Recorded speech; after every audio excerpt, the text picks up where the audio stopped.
नमस्कार दर्शक बंधु ଏବେ ଆଳୁ ପାଇଁ ବଢ଼ୁଛି ଟେନସନ୍। ପୁଣି ବଢ଼ିଲା ରେଟ୍। ଆଳୁ ଟ୍ରକ୍ ଅଟକାଇ ଦିଦିଙ୍କର ନାଲି ଆଖି। ଚାଲନ୍ତୁ ସମ୍ପୂର୍ଣ୍ଣ ଖବର ଉପରେ ନଜର ପକାଇବା।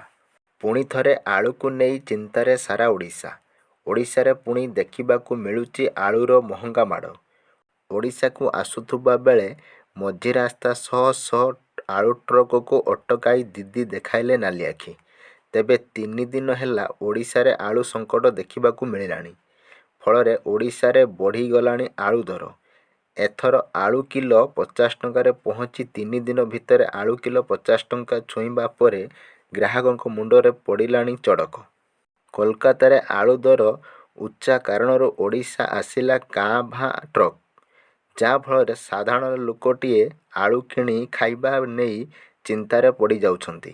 ଗୋଟିଏ ପଟେ ଦୁଇ ରାଜ୍ୟ ମଧ୍ୟରେ ଏହି ଦୃଶ୍ୟ ଦ୍ୱିତୀୟ ଥର ଘଟିଥିବାରୁ ବର୍ତ୍ତମାନ ଚିନ୍ତାରେ ଉଭୟ ଖାଉଟି ଓ ବ୍ୟବସାୟୀ।